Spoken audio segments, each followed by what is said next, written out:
You know it's a good day when you hit 7 o'clock Eastern time for us out here on the East Coast, and we get that. It's light out. It's bright, It's bright, still bright, bright and it's outside. awesome. It's awesome. Welcome to Alabama Primetime Live What's going on, here on the everybody? Voice of College Football Network, the biggest brand in the sport and the best place to get your network on the best in the best time of the day. I'm going to eventually nail that, and I won't have to constantly jumble my words. Brady Manny. Another. How are you? First of all, Man, I'm good. It's bright outside. Like, how can you how that's our main seriously? takeaway from today. Yeah, seriously. Like, how can you be upset when Central Standard Time where I'm at 6 o'clock and it's still bright outside. Eastern Standard 7 p.m. and it's still bright outside. Like, you gotta love that, bro. Summertime is here. Better days is coming. Well, it doesn't feel like summer, but it's just it's a good sign. Better days is coming. It's nice outside. Still bright. I love it. So I'm feeling good. Good. We do have quite a bit to get to, per usual. We're busy. We're active today. Yes. I want to start right away with a little bit about Isaiah Horton. Jeremy Bernard spoke highly of Mr. Horton, Isaiah transferring into the program. I think with him, we're going to be able to do a lot of great things. He can stretch the field. He can catch the ball. I certainly hope, because he's a wide receiver, and make contested catches. That's the key. I'm very excited to play beside him. This is something that Alabama last year, as much like they did a lot of things very well, right? But one thing I think that they struggled with were 50-50 balls. And then we've pointed out several times in the history of this show, just kind of like a lack of consistency on both sides of the ball. But if you're bringing in somebody who is already having one of his teammates praise him for his ability to go up and catch those 50-50 balls. I mean, he did that a lot with Ward last year. Again, Horton's coming in from Miami, Florida. Mm-hmm. I think that's just going to make whoever the quarterback might be, who we want versus who they want, is two very different people. So we know who it's not going to be. So we'll use him. Austin Mack. No, I'm kidding. Leave my guy alone. I'm kidding. I'm kidding in the sense that we're going to use him. We're not going to use him, but he's not going to be the starter. Whoever the starter might be. Doesn't that just make life so much easier to know you have that? Because every great Alabama team has had that one guy that bleep it. Isaiah's down there somewhere, right? We've all seen the memes. To him. Just let him go catch it. I'm let gonna him go chuck make it up, and he's gonna go. How much easier does this make quarterback the job? How much easier does it make the quarterback's job? I mean, regardless of who we have at quarterback, having receiving options is going to be huge. That's going to be a key piece in terms of having some offense success. And I think the biggest thing comes down to, like I've been saying, is being able to create those big plays, being able to have those big plays, and having wide receivers that can catch the ball at 15 yards and take it another 30. Like, that is what's going to help Alabama's offense be able to put these crazy amount of points up on the board. That's going to allow us to be able to smack teams by 40, put up 50 points on the board, and all of that stuff is if we have explosive wide receivers who can catch it at 5 and make it a 15-yard gain, or catch it at 5 and make it a 30-yard gain. Like, that is going to be important. So Isaiah Horton, I mean, he played with Cam Ward, obviously going to be a top prospect in the NFL right now. So he'll be the number one guy taking it. I mean, Tennessee is high on him. So and then obviously too, we see clearly the Jets probably are not going to go that route of drafting a quarterback anyway. But it's just like we've seen what he did last year. It wasn't anything like where it was super spectacular, where it's like, oh, he's obviously the best receiver in college football right now, but this is a dude that clearly has talent. Like, we've seen him catch multiple passes on a nightly basis. he was pretty much grabbing about 4 to 5 receptions. And I mean, we didn't see many drop balls. So this is a huge step, and this is something that's really going to help Alabama out, especially any quarterback that we choose to throw him the ball it's going to be beneficial for sure. What's also promising for me is that you look at the great Alabama teams of the past, and there was always about 2 to 3 receivers that I don't want to say carried the offense, but the more successful an Alabama team was, the more good receivers they had. So Ryan, Bernard, I'm going to put Isaiah Horton in the mix. And if he can be, and I keep bringing his name up because that's how good I think he can be. If Derek Meadows can be who I think he's going to be, and who we think he's going to be, that's a 4-headed monster. Yeah, that's really hard to stop. Again, looking just when Amari and Julio played here, right? You had to pick one of them the card because somebody you weren't guarding both of them. You got to pick your poison pretty much. When Jamison Williams and he who shall not be named, Henry Ruggs, and I'm forgetting somebody else, but that year, 3-headed monster that Tua had. I think we get 2020. I don't know. They honestly they jumped. So it was one of those years. They overlapped. It was like a bunch of different guys, and they overlapped. It was like I think it was Ridley, Devontae Smith, and someone else in there. They all overlapped. At some point in the seasons, they just meshed. It was crazy. I think it was Jerry Jeudy. I think Jeudy was there too. Jeudy, it was those 4. Yeah. That was the 4. So and it was just nasty, man. All explosive guys. Every good team had at least 2 to 3 receivers, because just like in basketball, if you take away your number 1 scoring option, the good teams, like their 3rd or 4th option, is a guy that's going to come off the bench and just hit a bunch of threes. It's the same way in football. Okay. Yeah, literally. If you take away our number 1, which is obviously Ryan Williams, expect Isaiah Horton to go for 100 yards. Expect Jeremy Bernard to go for 100 yards.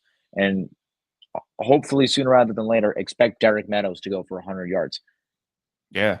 And this is shaping up to be a really great sophomore season for Kalen DeBoer. Yeah, and I think we'll really see them get over that hump. And what's crazy about this is DeBoer, he didn't have a bad season, but because he's an Alabama football coach, it's you were awful, dude. We didn't get to the national championship. You were awful. So you didn't make the first ever extended college football playoff. Yeah, it's so weird how we rank things as Bama fans here. But when I'm looking at Isaiah Horton, man, I think he goes to any other team, and he's definitely a top option guy. So him being here with us, along with all the other options, it's like you said, bro. I mean, hasn't been a Bama team that has thrived and has been really, really good without multiple receiving options. It's always been that way. Can I, while we're on the topic of receivers?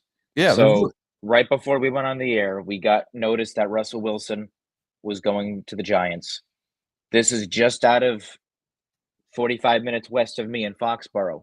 Stephon Diggs to the Patriots for 3 years, $69 million. Wow. That is fresh. That is official. The Patriots, the breaking news. We are breaking news. I didn't know you was hitting me with the breaking news. I got a ding from a buddy that said Diggs. Wow. I went, oop. Now he's a Niners fan, so I didn't know what was going to happen. So I just checked really quick just to make sure it was official, and it is. Stephon Diggs to the Patriots for 3 years and $70 million. That's a lot of money.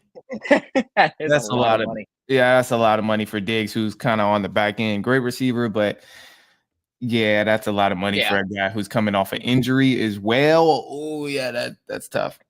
High risk, high reward. They have it. That seems to be the new motto of the Mike Vrabel Patriots. High risk, high reward. They got the money. Back to Alabama. Back to them. They do.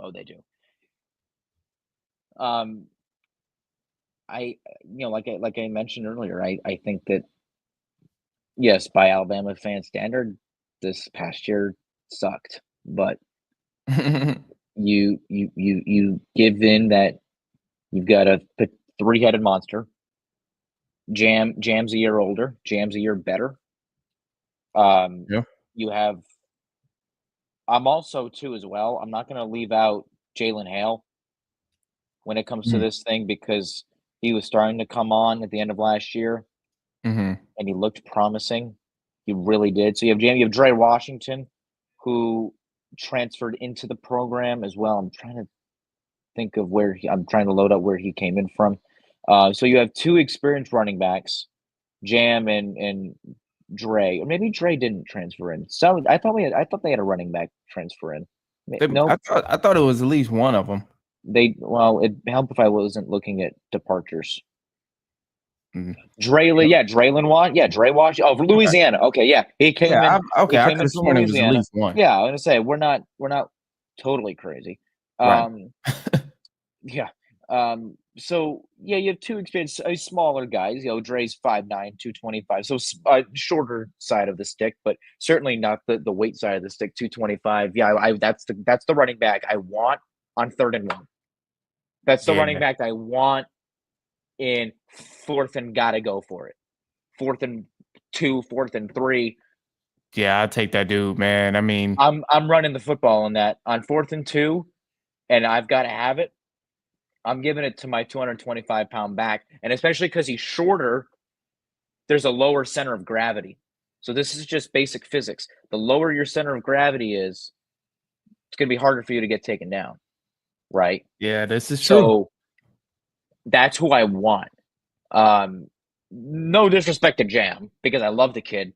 He's Mhm. so versatile. He's so quick and he's so good at what he does. But it's another, again, we talk about great problems that Alabama is going to be creating for other teams. And like, how are you not? I know we're both excited, but to it, anybody that's like on the fence of, oh, Alabama, is Kalen ready to coach in the SEC because last year it didn't look like he was? I think he is, and I Yeah, think this year's going to prove it. I can't really say. We also have a lot of talent this year too. I mean, there's a lot of guys who are extremely Yeah, talented, and I mean, you go in, you establish a new culture, you go in there and you try and convince guys to be on your side. You try and make sure they are buying into whatever you're preaching, and I think that was DeBoer's first step. Is hey, he's new there. He's trying to get the guys who were honestly probably there for Nick Saban. Like honestly, they probably committed to Bama for Nick which Saban. is why I was so much on the topic of let Keelan start. Take the reins of your Yeah. program, Kalen. I'm not But mad at that. See, that's a valid point of I'll accept that part too, because it's like, you got guys that go for Nick Saban and multiple other reasons, obviously.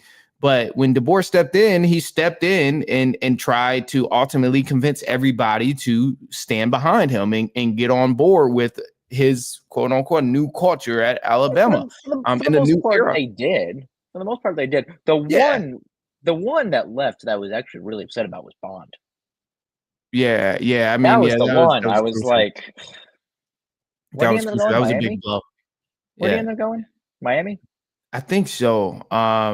He It didn't was do either much there or last year. Arizona or I didn't hear something. his name. I heard his name maybe twice all of last season. He Yeah, it didn't was do either much. there or Arizona. It was one of those. But it's so DeBoer coming back for his sophomore season, man. I think he'll be all right. I think And so. I do think he got to go with one of the young guys, man. He got to go with either Keelan or Mac because, I mean, it's a new start. It's a new start, man. You got to be bold at the beginning. I feel like it's okay to scale back and truthfully, I really do feel as if Simpson is a safe option, just because he's been there for so long. I feel like they're treating him as, oh, we're gonna go with him because he's the safe option, and it's like, no, man, you got to take No, risks. You're fresh, new. You got to get you everybody on board. So why not go with the freshman?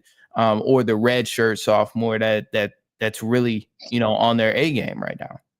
You took risks in the portal. And they're going to pay dividends. Now take a risk in the quarterback room Yeah, and let the kid shine. this is true. We have a couple more things to get to. We're going to get to them. But for now, we are going to pause for 30 seconds and we are going to further discuss the wide receiver room. And Ryan Williams weighed in on the quarterback battle. We're going to touch upon that and a little bit of recruiting as well. Here on the Voice College Football Network. Stay right there.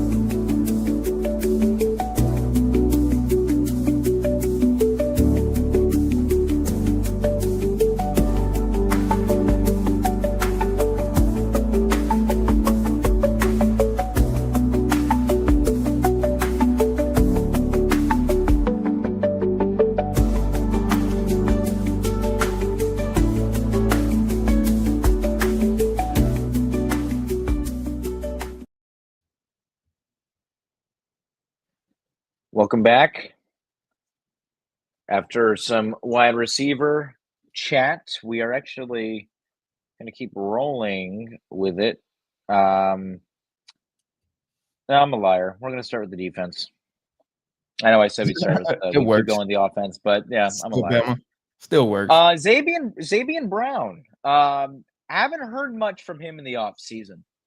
But I liked this. It's a new team completely. Everybody moving around different, talking different, and we got a lot ahead of us.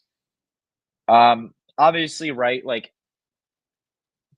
everything's going to be positive coming from players, but Very true. they won't always talk about the mood of the locker room. They'll just talk about how they're individually feeling, and then how like some other players are feeling. They're not talking about like what's going on in the locker room and kind of like what they're seeing maybe from a more fundamental standpoint. But Yeah, the I the don't. one that got me was talking different. Yeah, I mean that is a crucial element there, and I feel like that's something too you wouldn't mention if it's actually not unique in No, a difference from no. this year and last year. So I feel like that would be something. If it wasn't the case, it would just be, oh yeah, we're got a good feeling about this year. It would just be that simple. But considering they're talking different, I mean it's some sort of culture shift going on in there right now. I don't know if it's being more straightforward or maybe it's being a little more compassionate. Who knows? But it sounds like guys are communicating in a way that's ultimately going to help them out. And I think when you kind of self-reflect and you're able to realize the mood last year in the locker room maybe wasn't the best. So now that we've gotten, the first, I've said this multiple times on this show, on other shows, the first year in any sport at any level for a head coach is going to be the hardest. So Yeah. if last year was Kalen DeBoer's toughest year, I'll take it, Yeah, I'll take that right? any day. Any day. If that's a down year, If that's a down year, um, certainly we like to forget most of it, but if that is the down year, I'll take it. Um, and when you see comments like that, that's positive, right? Those are things I want to hear about and I want to read and whatnot. But very true. Ryan Williams did speak to media last. I'm gonna mess my days up. Today's Tuesday. He spoke to media 5 days ago. So last Thursday, spoke to the media after practice. I'm not going to play the video. It's about 2 minutes long. But to paraphrase Ryan, he said basically, I'm willing to do whatever it takes. So he's been taking third team reps. He's been taking second team reps.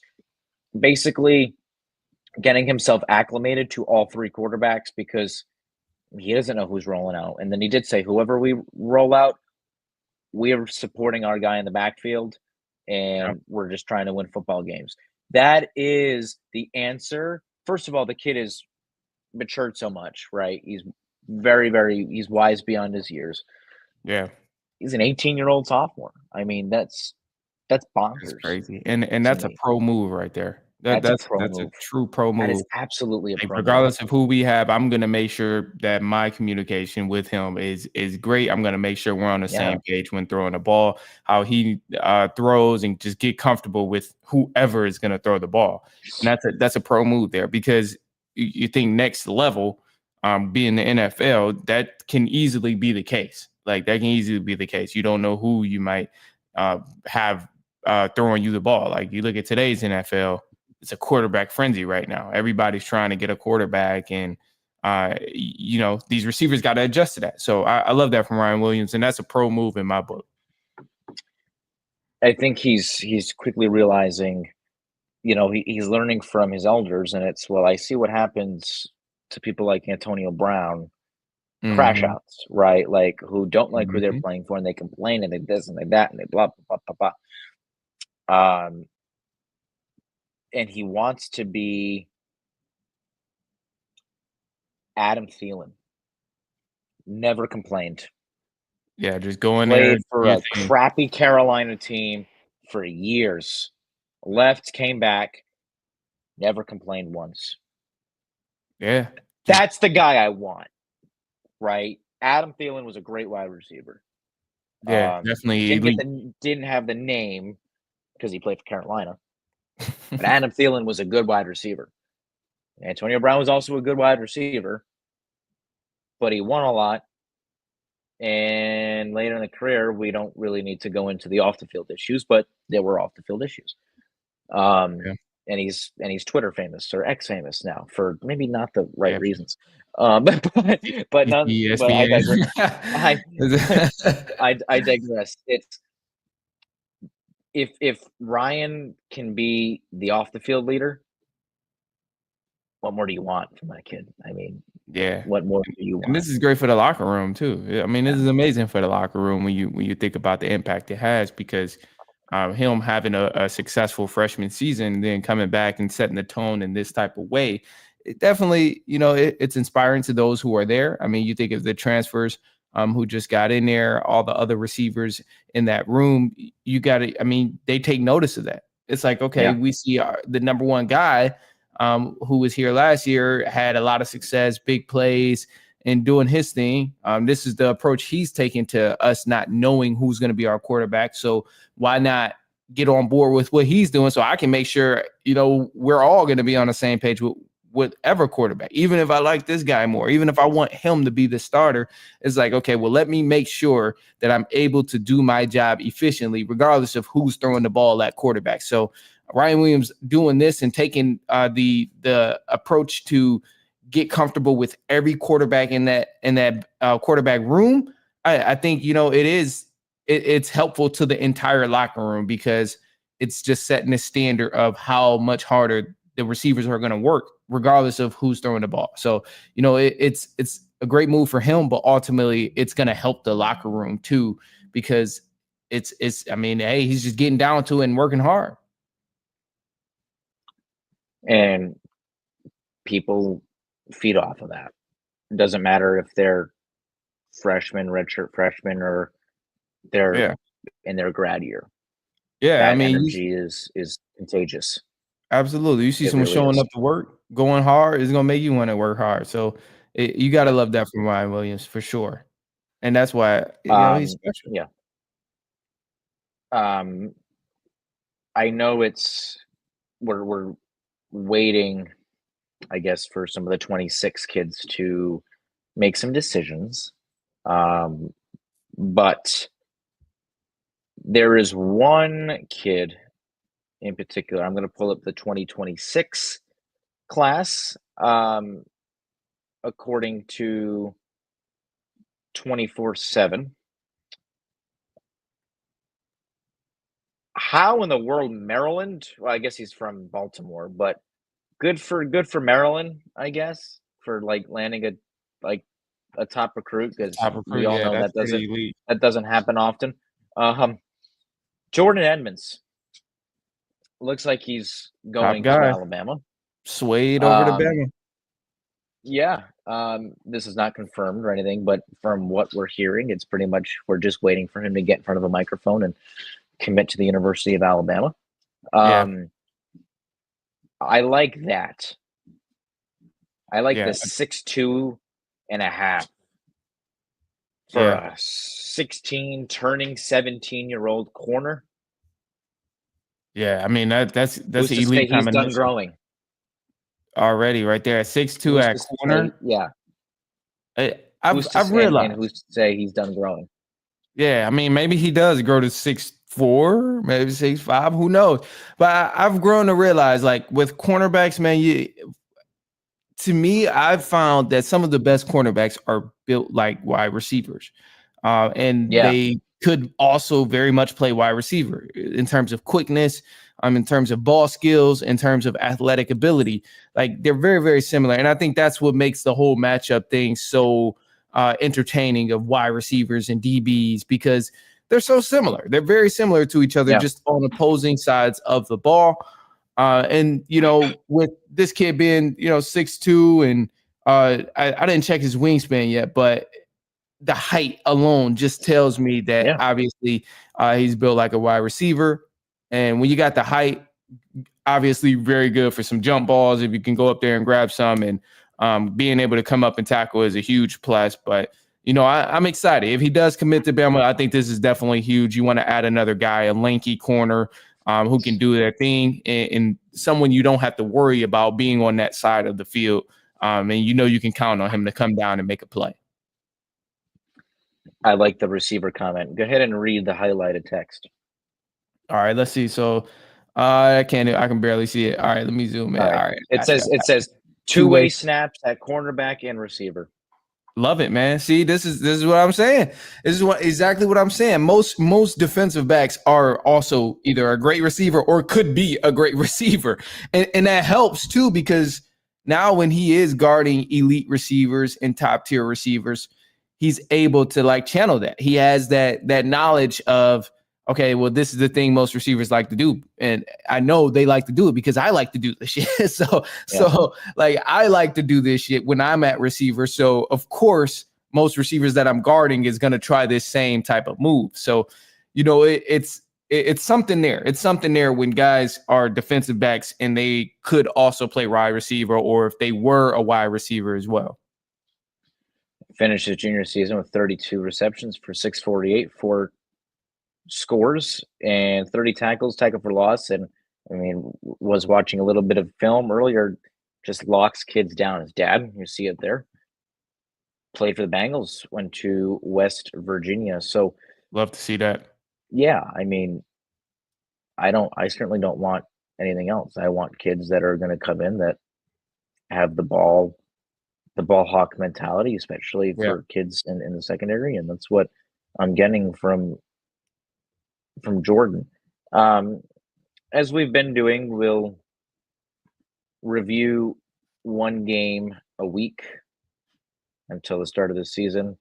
Well, we're not going to once we've hit all 12, we're not going to keep repeating it, but we're already on week 3 at Bryant-Denny Stadium, or Saban Field at Bryant-Denny Stadium.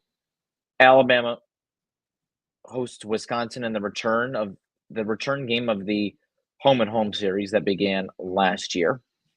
Yeah.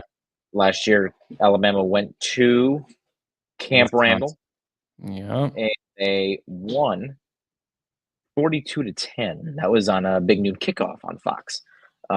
They did.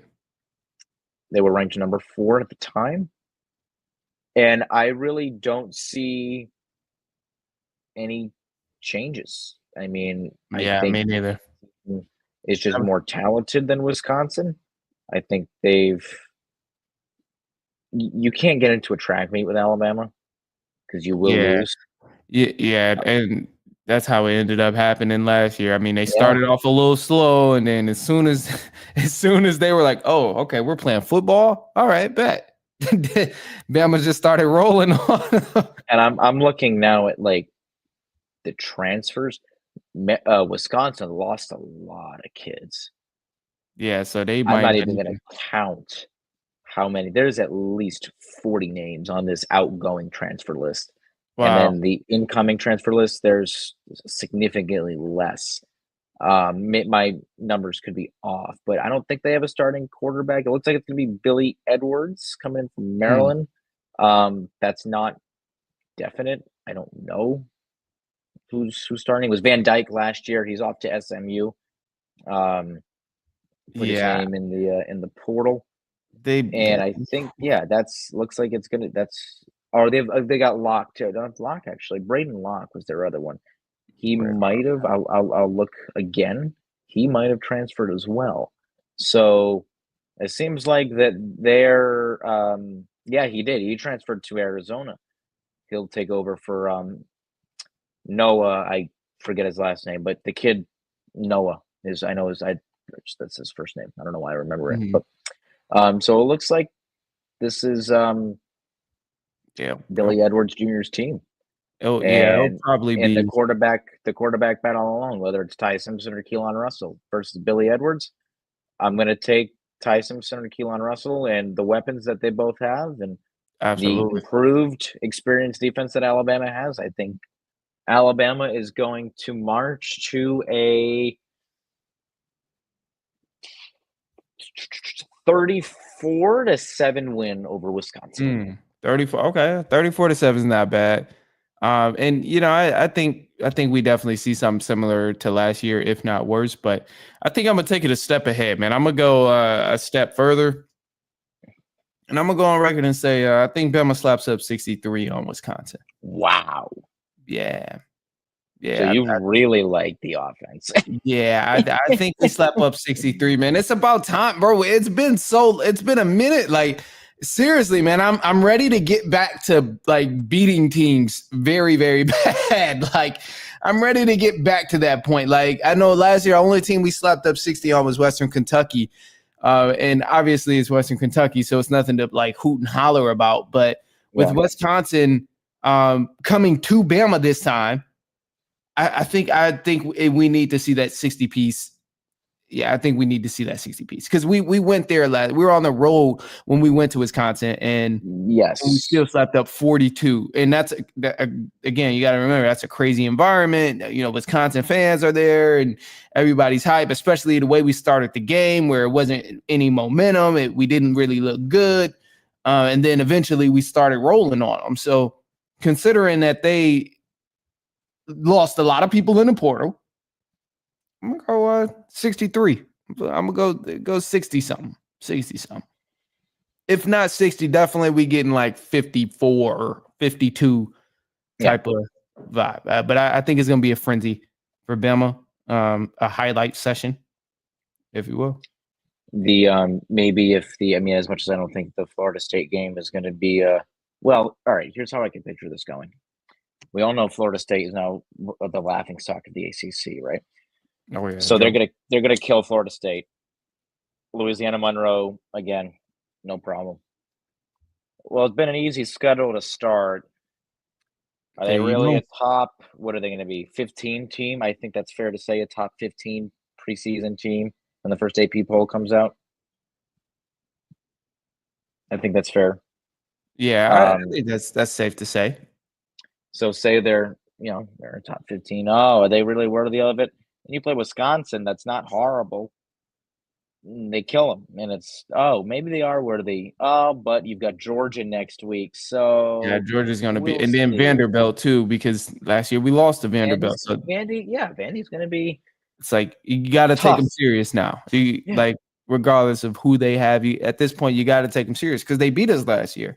And yeah. it's like it was a huge upset and It was that game nasty in pace. which Pavia won his little court case because the whole JUCO thing Yeah, that I'm still not a fan of, but that's another story for another day. Um, Real quick, I'll let you because this topic was your idea.